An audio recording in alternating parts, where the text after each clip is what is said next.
Bali wala la hako boyenye nala nako ko vol moment range wala la hako boyenye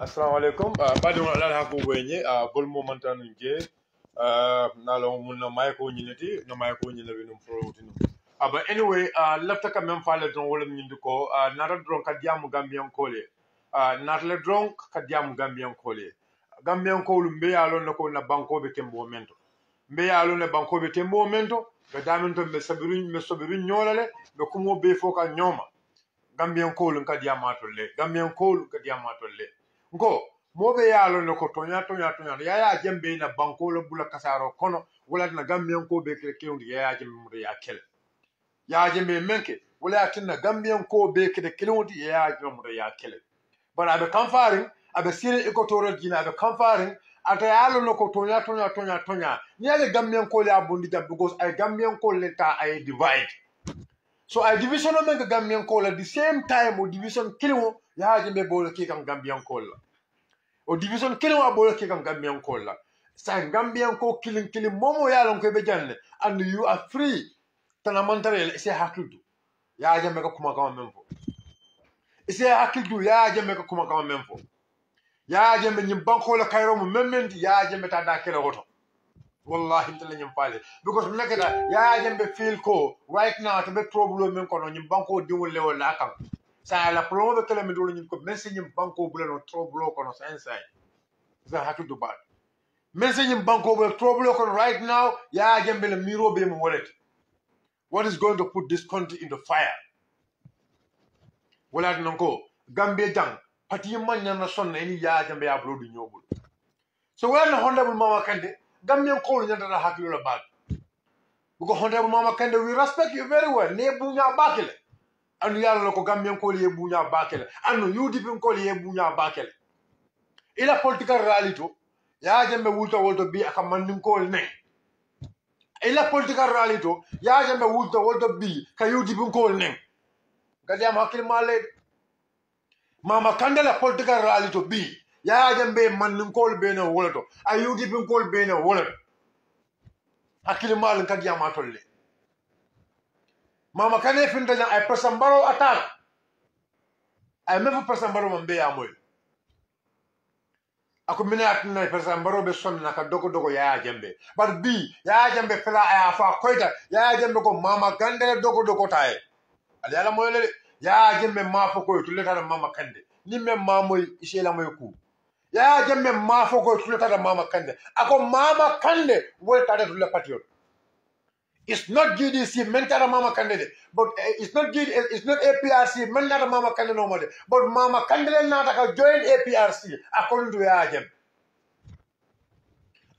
ya jambe be ya moy la mem an kana son ko nyonene annu nyim banko wallahi alazim mo yalla ko elef nyim banko la khayro la ñente la moy la gamien ko kam même fois ñente la moy la toto gamien sul kam même fois par un content ba mo dol mel yalla ko fon they are supporting NPP B wol B ye NPP bulale mel yalla ko be GDC supportant e GDC bulale momo yalla ko be yaaje menene la momo yalla ko be momo yalla elef yaaje be kam mala e koti wallahi gamien ko go karte fayo man nana tinna ya jembe molka bula no ka dogo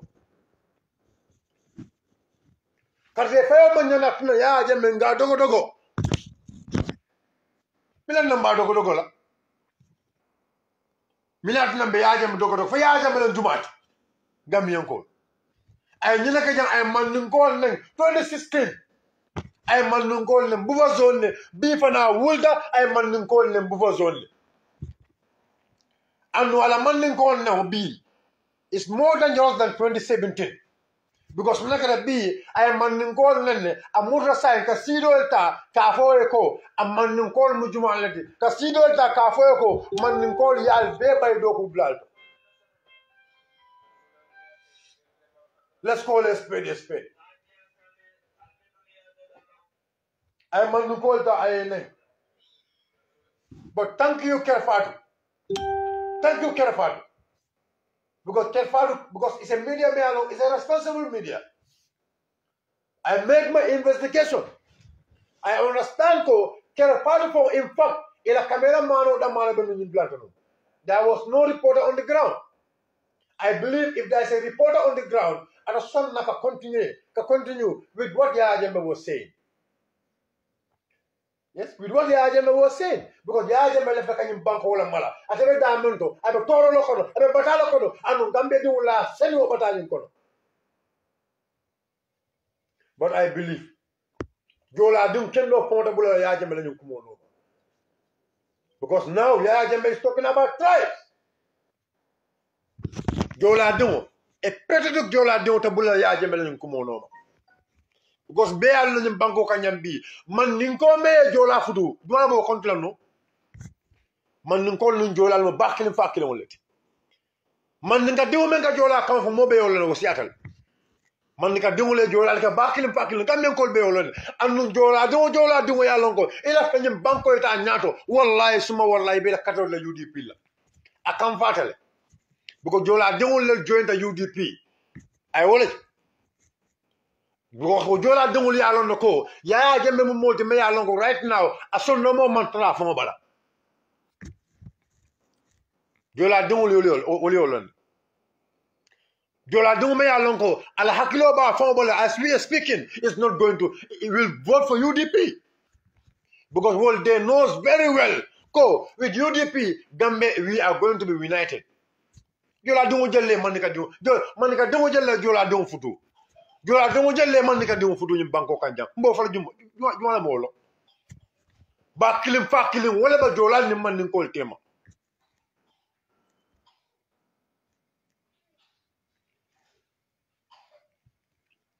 ba kilim fa kilim wala ba jola ni man ni ko tema anu man ni ko la jola buñale jola ni man ni ko buñale but Yaya Jammeh is the very person may wo kayo tina jola ni man ni ko tema is the very person may wo kairo tina jola ni man ni ko tema juma molo.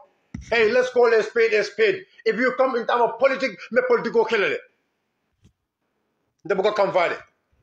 But anything Yaya Jammeh go, Yaya Jammeh left kanyim banko marale.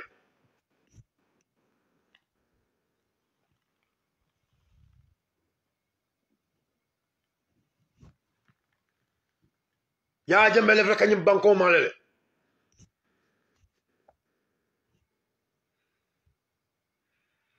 And intention of them wallet.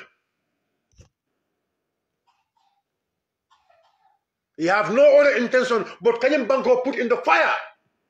Because he has no way. There is no way. Asinano nyamenjang. Be a kalam dajan. Fali amano dinul meli along ko left no kapuli rake. It's all plotted by Yaya Jammeh. Yaya Jammeh every day ala intention is how this country is going into chaos. But if only and you are putting more fire into your damages. We are not the cause. Mandinkas are not the cause. UDP is not the cause.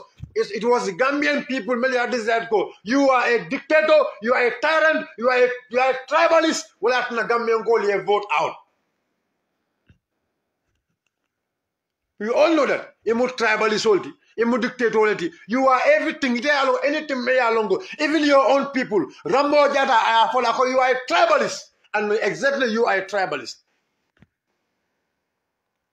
Ila intentional baby alone. And wallahi, summa wallahi. Every patriotic Gambian, every good Jola son and daughter of this country is not going to listen to you again. Because they know that your intention is not to develop this country, but your intention is to destabilize this country. Jola dongul be alone ko ila intention o manga kanyim banko da. Ila intention o kanyim banko tinyale. Because you all know, Momo Hakilo be fongola. How can you tell the members of APRC to join Gano? Momo hakilo be fonbala. Ite Yaya Jammeh. You still want, it left to this government. Ite you want to get the government. It left to move back to the government. Yeah, Yaya Jammeh. It left to move back to the government. That's what you want. A party Mayalong is not known by the Gambian. Gambian call my party Omelong. e parti me alongo Gambians Gambian call malong among support soto e kafo la support alego go and join that party a party without no support parti me alongo among support soto so ila mo ya on la sanje ko yo ila kumo your brain is not working ye gano la kodo be do mabulu ye gano destroy after destroying Gano, now he let a Mama Kande come. Mama Kande is there's one thing Mama Kande ma understand. Yeah, Jambe, I think that's reality because he want to destabilize GDC. Mama Kande will tell you this. Ni me hakiltu. Billah wala Mama Kande. Your party is going zero. Because ya Jambe Kamvari Kamale. Ya Jambe Ko, you are the party, you are the very person, Mayor Lonko. You are the very person me la party otinya. Ya Jambe because of you Mama Kande me ya tinna. Ata ya Jambe. I mean aboita. Ya Jambe believe in that call. Ya Jambe at la Masakunda aboita. It was GDC. Duty ya Jambe be the kanul. Gambe no le bunya baki, Gambe no le respect baki. Asakanya unya Mama Kande. Kabi ya Jambe hate speech start. Because ita fonga diamo bi. Mama Kande, when you were speaking, ila diamo commence de la Mama Kande. Ye même from Beya Moyle. Et comme on can come. Let's listen to Mama Kande. Let us all listen to Mama Kande la diamo.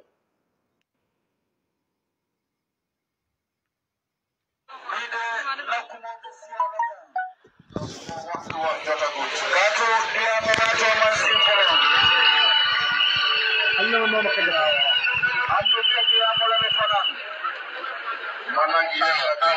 Yes,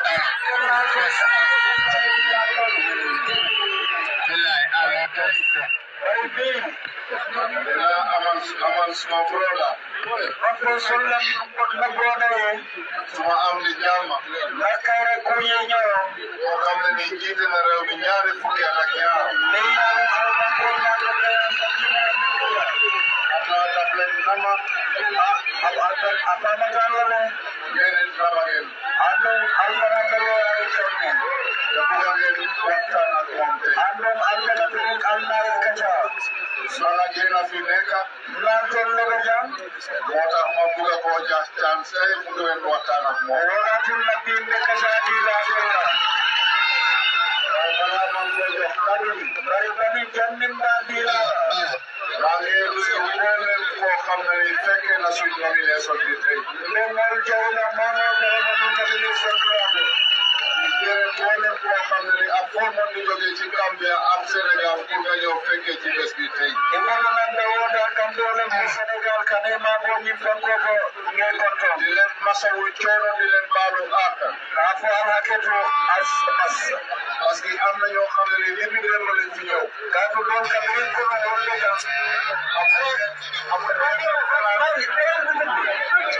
Amul ne ko fanaan. Am ko ko ko la tamit ko. Ngeen fanaan ci miti. Ngeen la banta. Bay say lan yu doy. Ngeen la ram ko kula. Yow fi di fanaan ci suuf. Ngeen a jay ka bason fene duba. Dara wala ko gëna bu ka kambi. Fen ma ke fokal kan kambi karu. Ay mo leen coono bi ngeen ci sonna ñu ngeen ci baalu ak. Dara leen na la mi so la jëm na fara la ketu. Waaye dellu di leen wax na ne loolu ci liggéey bi la bokk. Ka faale fanaan wala ko xool ñi ne ko no. So liggéey sa réew. Ni ko man do dina man ko do ko ka loolu mu ngi liggéey ci àddina. Ani ko mi ho min do ko kan dunia. So buggee soxsi. Ni lafta pour yi ñaadu ka solo. Ñaari yëf ngay def. Dina ko fulale solo la. Da ngay sonn. Dina bataala la. Nga dellu muñ. Yoo fana yoo xabari. Nga mun a am li nga bëgg. Wala altolte parce que yena xeex altolte ka kalote yena ko sen dala do altolte ka tama kan sama to ko yena pusa ya gi altolte ka pus yo pusi ki ngeen buga suyo jaral na ngeen te la moto degade min kan Allah ta min na ka na jarata e moto la do kon suyo ko dama rewi mo yen woto min do ka dal ko man la wala altolte ki ko ka wala soren te te pare min si abado na le karo ka ka pare dina am puñu afro ak wala ma am digiri do na ko kana ka faare to digiri la bambolo way mo am digiri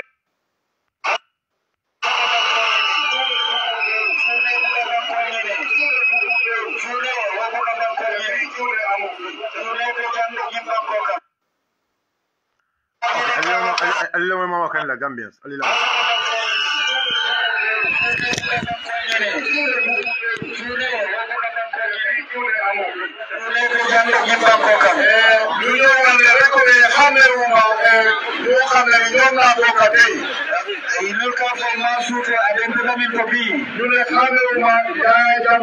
National executive.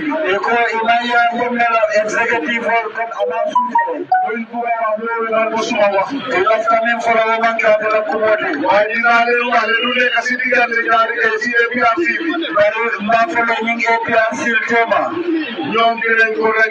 election.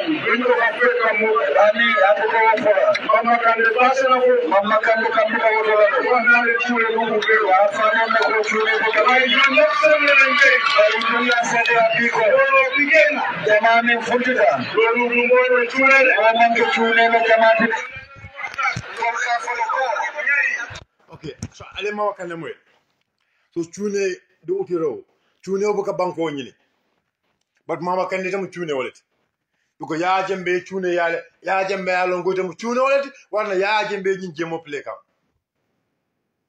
ya jembe ya longo tam tune wallet he knows already that it you are a tune. This is why ya jembe is playing such kind of game on you because minekata mama kandi when you we kabliye nyinka about the alliance when you went for the nomination. Your response, APRC membership, they were not happy. They were not happy about your response. So this is why ye push, inatnaka microphone di ya jambela. But they come up Gambian call say hakil malan ka jamole. Momo ya long koite. You really sympathize this government, this country. Momo ya long you really have sympathy for this government, for this country. Should you vote for Mama Kande? Momo ya lonko ite mari akilo belale Gambia di wala mood and you want the future of this country and you want us to be united. Should you vote for Mama Kande? Aka memfo alala moy bakede akwata manga tuneti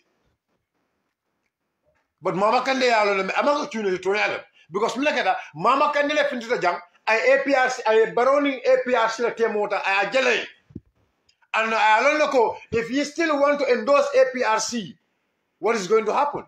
But say Mama Kande lo kuma kamole fongo semba wara dina baro memfo. Mama Kande menke yalon baro fele. Baro ko ani APRC la jointa kodi. Baro ko ani APRC la jointa. But Mama Kande ka folo ko ataning APRC ataning Jambe executive Jambe ali la Gambian ko. Mama Kande ka ataning Jambe executive la jointa. Jambe executive. Gambian ko ali la moyde. Jambe executive and APRC is completely different. Mama Kande kataning Jambe executive la join the nyoka Jambe executive. And Mama Kande pintina lanjande ay baroma Mama Kande you are not real. I never want to attack you, but Mama Kande you are not real and Gambia don't should be very careful of Mama Kande. We respect him. We respect Mama Kande very well. But Mama Kande, you are not real. You come from Gambia Dole, and what exactly is going on is completely different. You are only following your interest. Ila interest don't call a follow. Like the way Barrow is following his interest, Mama Kande Fanankala interest follow Wala Nyama. But Gambia Dole Bayalon, Hakilma Bayalonoko. If we want the progress of this country, the party to vote for is UDP. Hey, Jambelen Kamfa Bay, Apai Lama Kirinde, Ekailoko, half of your supporters are going to UDP. Because right now, UDP, how many people they join UDP? In Subanur, we know the number of people they join UDP. Because they know that really, it's only UDP. It's only UDP. It's only UDP. They are ready to unite this country. Well, many of these Jola families, many of the Phoninkas, many of the APRC supporters, and they see themselves, Kajoko. Look, the better place to be is UDP. Ya jembe kamfata wala wala ya kamfa anu ya jembe anu yemun kamfa like all they will come to UDP because they know what is good for our country, they know what is good for the future of their children. You are in Equatorial Guinea. In Equatorial Guinea, what have you done for those people? Since you left this country, what have you done for the people of Foni?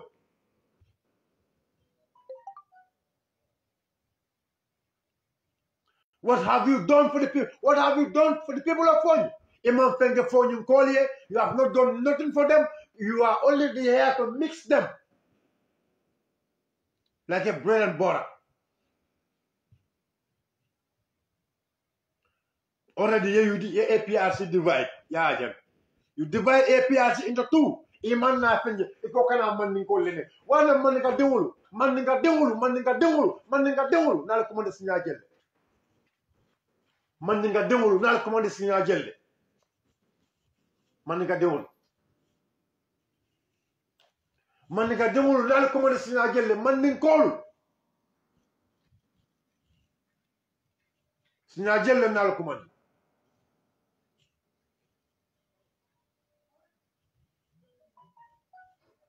Tribalism is not our way. Ndolman tribalist and mobe alonako we are not tribalists. Go. The first cabinet time me alonako banko falinta. Mr. Dawa ya fole. Ako cabinet banko falinta. There was no Jola minister. And he has no power to appoint the minister. But Ajeko to unite the country, what I think I mean I Abulai Bojanta I appoint as an ambassador to South Africa. Because we need to have a Jola also in the government. Kuna Jola sero masakunda kono, Mr. Dabo ko kabring Ajeko, minister yebeto moni, minister kono, Jola kilim montalaje, Ajeko okay, ate ataman sembo sero puruka minister appoint. But I sembo sero puruka ambassador nominate, I the president wala ka appoint as an ambassador. Mr. Bojanta, the former speaker, me alonko is a Jola and is a real Jola. I appoint as an ambassador in South Africa. Because he want to unite our country.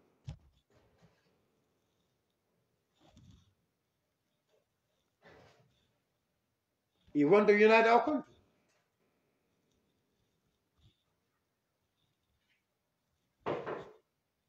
We respect Mama Kandeh.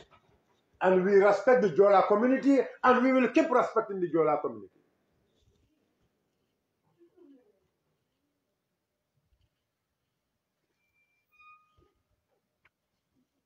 Ntolo, as UDP. The Jola bunyale, and we will keep respecting the Jolas.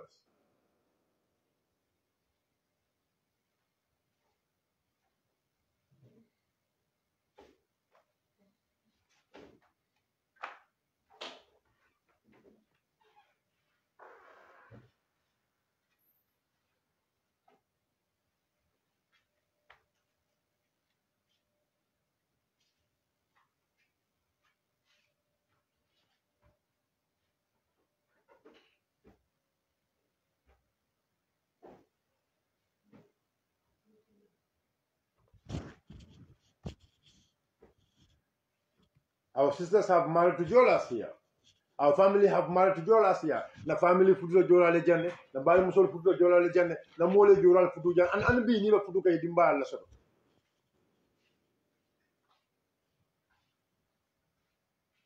Mr. Dabo me ya longo bi. Ala konenta ya be mu wala karode bi. Mr. Dabo alaji. Mr. Dabo la musomu Jola. So ni atara wo mo me ya longo ay Jola kon. Do thing about Jola futu. But Yajambe is a tribalist, and the momo yalonko imugambe jumoti. You have to come out and condemn Yajambe Diamond.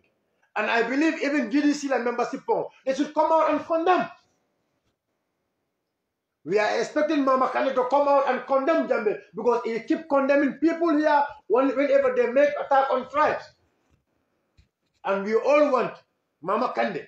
If you really want Gambian people to vote for you, we want you to come out and apologize to the entire Gambia. Mama Kandeh ni la fa Gambian ko le katla ko Mama Kandeh ila pati ko no man ka diwul ba jeel Mandinka dengul be la party okonole. Mandinkas are supporting your party. Mandinkas are supporting your party. So now, don't just look at the interest of having APRC there. I believe even the supporters of APRC, they will condemn Jammeh for all these tribal comments.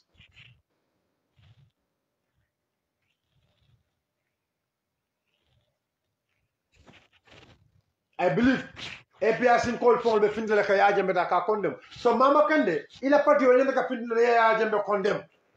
This is what we expect from you. Because we can see it, Ila Diamoto, you were not happy about Jammeh's statement, but we need you to come out and apologize to the entire Mandinka community and UDP. UDP never attacked GDC. In fact, a GDC member, Mayor Lonkofon, joined the UDP. UDP doesn't celebrate because of the relationship between us.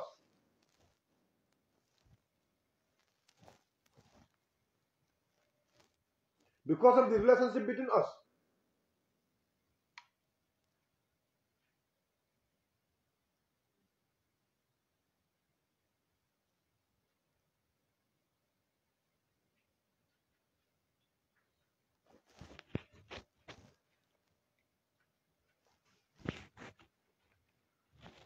Well, I don't know if attack.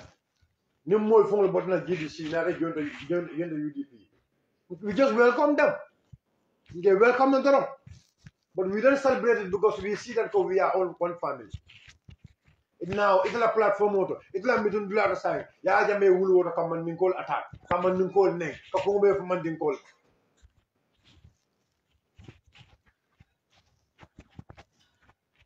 Coalition government. For UDP, the Malam coalition government. 7 political parties were in the coalition government. 7 political parties. So Gambian call now, you now understand call very well call. Now to Gambia doing will make a cut off a 2016 side, you all know them now. According to the agent.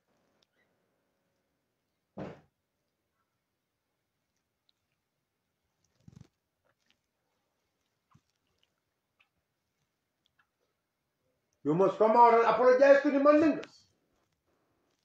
Mama Kende. I don't know whether they are going to vote for you or they are not going to vote for you.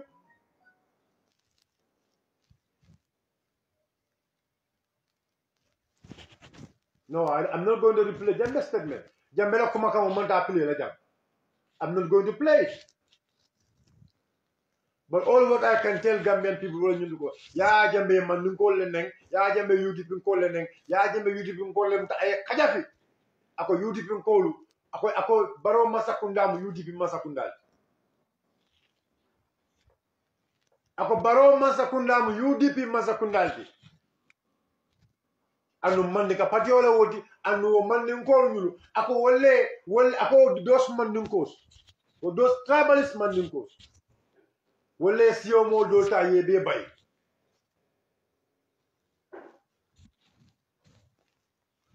siyo no lango de palaso da kawolta ke be bay la palaso ya jembela but ni probe barola ya be cost. Because Barole ya Jammeh invite into our invite into our politics. Gambian call and never haklufi. Ya Jammeh crowd men kunu wala ya silang wala ya kube du nyokono. I alone this government, this country is going to be united. This country will be paradise. I will along. I alone ko wuta kala nyala jam. I will along.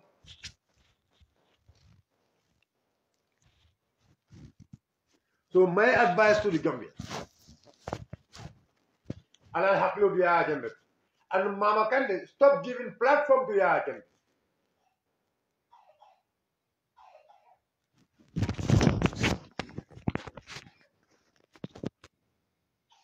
Mama Kande, stop giving platform to Yaya Jammeh. We don't mind you to join with the people of Yaya. Momo ya lonko itela fena join nole. Porque platform os sika kadi Yaya Jammeh la aga siol attack. Mama Kande si hakil to. Ida haka platform di Yaya Jammeh la. ya Jammeh intention o menti ay menga Cheikh Tidiane Haidara la ala intention o woldi the same thing abole kelela ay Cheikh Tidiane Haidara la ko do be do ma bulu Cheikh Tidiane male men kan ay la ko do be do moy bulu ay bulo be bang adi eno vida kala mole ko albo jaleta mama kan defana ya who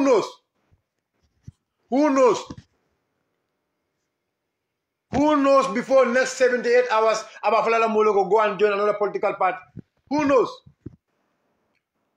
and according to ya Jammeh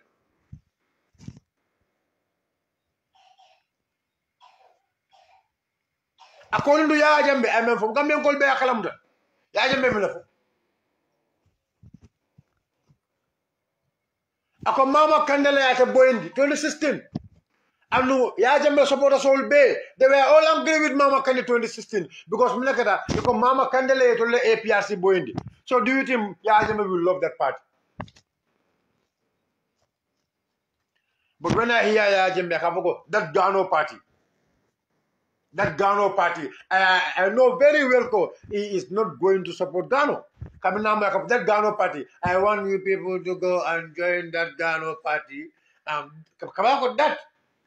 The moment I hear him, I want you people to go and join that Gano party. I know very well, look, this guy is not ready for the business. That Gano party. So what I did when you look, I Gano finished. Gano is finished. Another Mama Kandeh is going to finish Mama Kandeh. Who knows what is going to be his next agenda now? And we are always going to, and all that. He is confused. Abedamon are confused. We respect him. And we will keep respecting him. But the fact is, Gambian gold, they are not going to vote for any party. May along you are going to empower Jammeh in this country. Yes.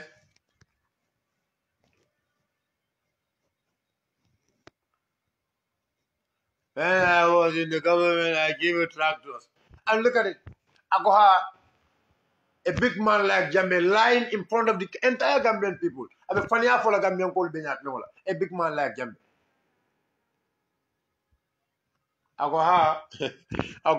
Ye tractor beta dual beto bari monson kata maninga community to. Maningo alila moy a tractor ta dual beto bari monson ka tractor ta maninga community to. Abe compare maningo kan like what? Ya Jammeh diamond right now. Abe compare maningo kan ne because I feel maningo le aboyindi. Ako ate tractor men sang wo tractor nyulu ako yo samba maninga community leto ako maninga community nyulu ako e manston ka tractor ta wol dama lebul be alo 2016 jang tractor ye beta dula be leto but because of the hate I jawe am sure maningo le dron the hate because of the hate I am sure maningo le I am telling you this watch this space abe fanitele abe kula plan kan right now de yalo science center and Mama Kandeh finish le now the next move who knows I am telling you within 78 hours I'll be familiar ya intelligent following within 78 hours you will hear another thing let's wait now ma hold before Saturday ala longo Sunday I'll be another thing na from Jammeh e ma ya di la ka ko ha I mean more can have go anka Barrow support I'm not supporting Barrow and NPP. But every intelligent politician knows what is the intention of Jammeh. Momo Yalonko, you are a very intelligent politician. You must know the intention of Jammeh. Jammeh intention of Momenti. Mobe Yalon.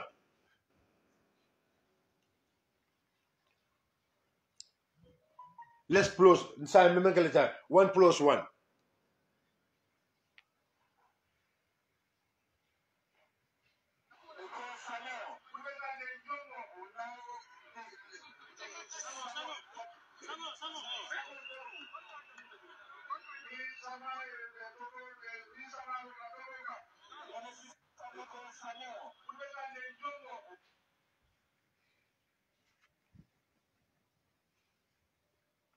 Who knows?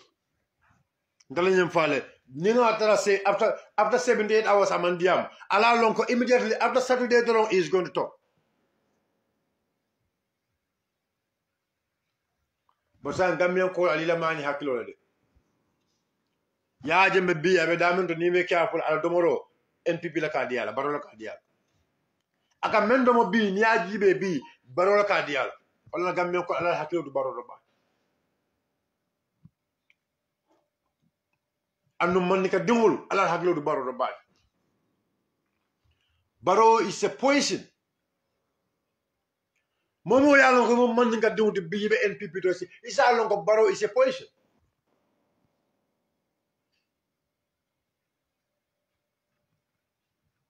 Momo mu bi mu man nika dingul to bi ebe NPP.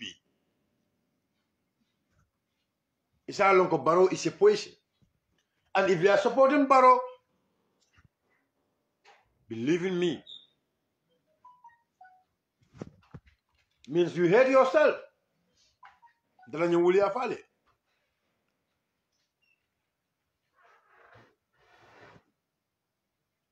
But be momo ya lon ko mu Gambian ko le fon to be. A Gambian, any momo ya lon ko mu Gambian no to be. E ka NPP support. Any of these political parties can support be. Along ko left a fit knowledge kinyim banko ka. Because ñum fon all these political parties me along ko be dogo la APRC noma o be dogo la Jambe noma.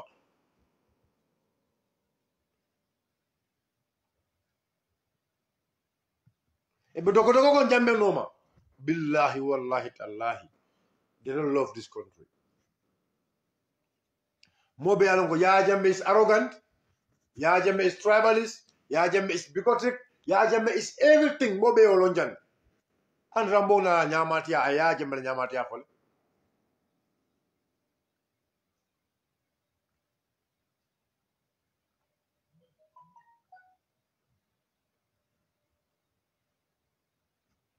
But anyway, ndamanaka meja. I just came here to advise Gambians and to advise Mama Kandeh. Manaka meja naral dron ka Gambian call advice.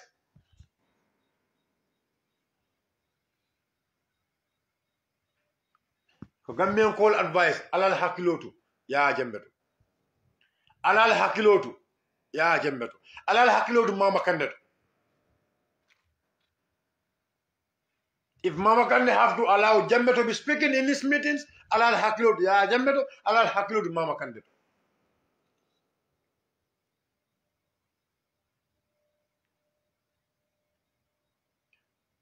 Gambian ko kadi amatule de momo ya lon ko mo petuto Gambian no Gambia dinkendo jola bang fula bang serel bang mandinga bang surwa bang alal hakilo ya Jambeto.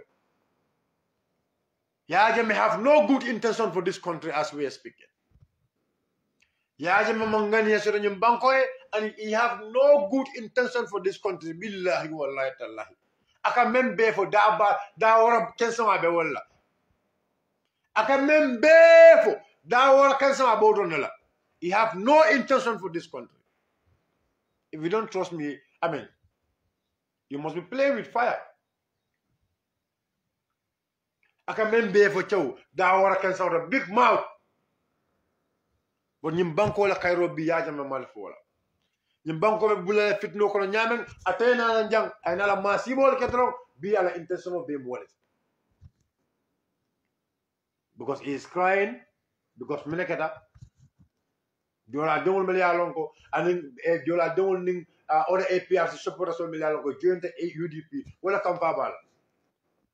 But ya Jammeh ita buka wol balundi ita buka fendi wala ita be see ecology ni yemina ka wole. They need better life. They need to see the Gambia. The electric Gambia molega bakilim fakilim. Ye mislead, ye samba Gano, ye bondi Gano, ye samba GDC, you mean bon the GDC, you are taking them to another place. That is the only intention memorable. B, Jola Dewul Melialongo, and the other API supporters of Melialongo. Because look, let's just call a spade a spade. They are always hit the nail on the head.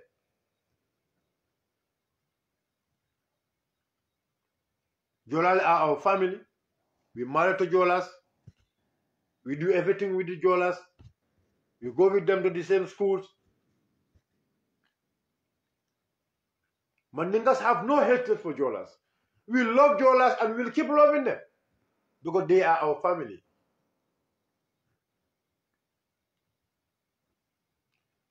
My granddads, my uncles, we are all living with Jolas in this country. Well, Mama Nyolu, Mfama Nyolu, Namol ni Jola live in Jam. But Bakilin Fakilin Yoya will have been Ninjola Tema. Ninjola one family, and no Bakilin Fakilin Ya will have a Ninjola Tema. But memon for the Jolali, memon for the APS support solely.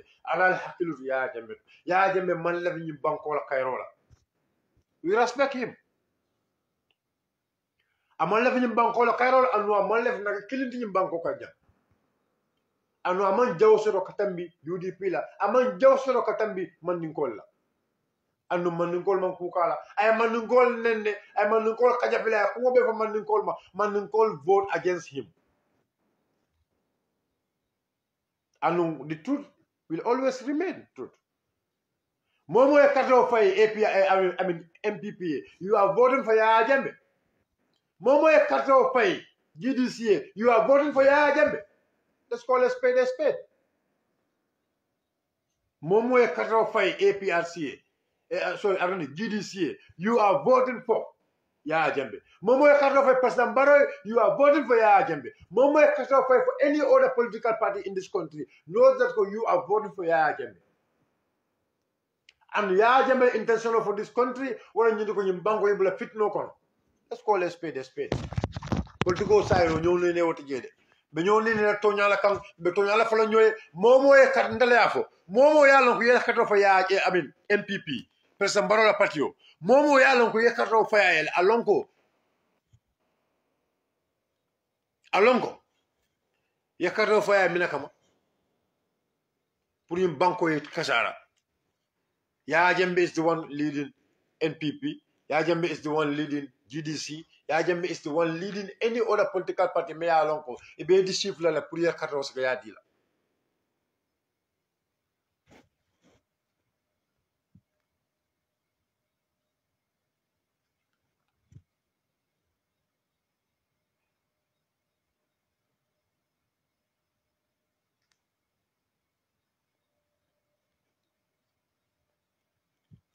Ako man nung kolo tabi kenen drone. Jamba dong. Allahu Akbar.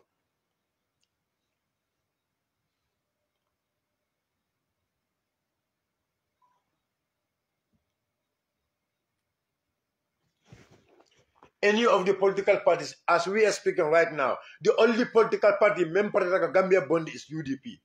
Momo Ekatao, any other political party, I am telling you, any other political party in this country, Momo Ekatao Diala, without UDP, I am telling you, you are just Imari Bela Katao Faikam.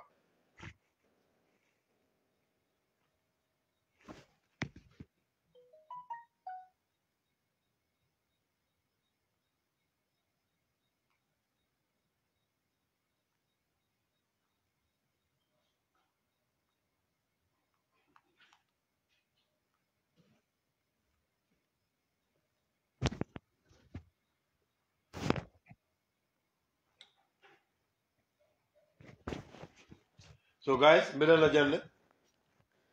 actually I don't want to play Yajame Diamond.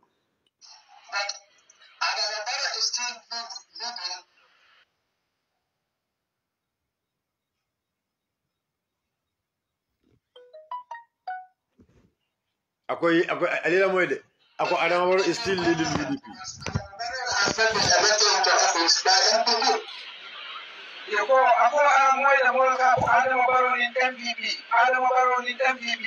But Adama Barrow ni masakuna hanisa ngamu UDP government already because amake MPP maso.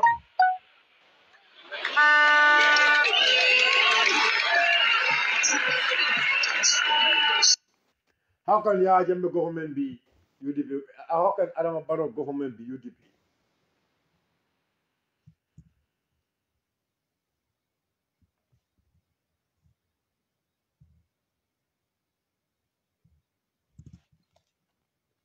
By how?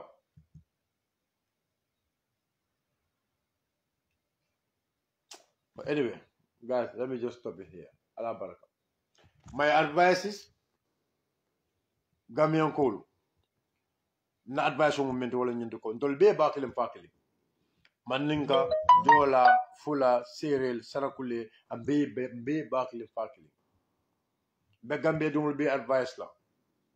Kate fayola kana si. Alin kana so mome ya longo kamfatolem, mome ya longo tlimbalolem, mome ya longo ay mulle fa alin kana so ay dundi nyola. Alin na bakilim fakili nyoya miranda maltema. Dol be bakilim fakili. Maningo bang, Jola bang, Serelo bang, Suruwa bang, Fulo bang, be bakilim fakili. Alin kana so ya jamela own selfish interest ay entol damal ta ay dundi nyola. Alin kana so. Alin kana so. Dol be bakilim fakili. Dol ka kool be ka nyokan. Dol ka domoro ka nyokan. Dol ka efiti be ka nyokan. Dol ka futu nyoy, dol ka nyola kulli lato, dol ka nyola samoto. Nyim banko be tembo men do nyanda kam mira men wala nyindu ko pour kam be kala bakilim fakili to jam. Andum UDP la international mol. Dollar party B this time. The motto, the campaign trail is United Gambia. The Gambia beke bakilim fakili. Na campaign trail muwalti. Na motto mo medwal nyinko United Gambia. The Gambia beke bakilim fakili. Wallahi na motto muwalti. Anu mobe yalla nako tonyata nyambe parel na Gambia beke bakilim fakili. Wala we reach out to every tribe. We reach out to every constituency. We reach out to everywhere in this country.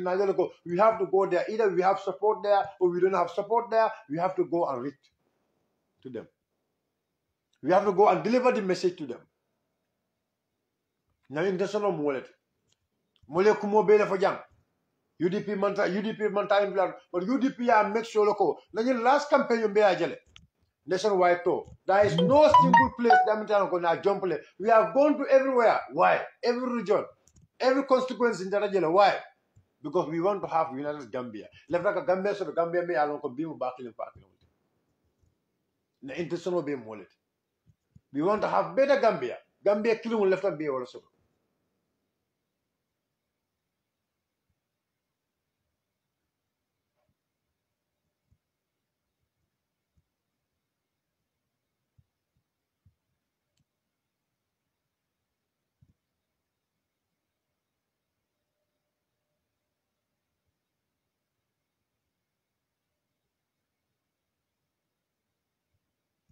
Même Gambia killing.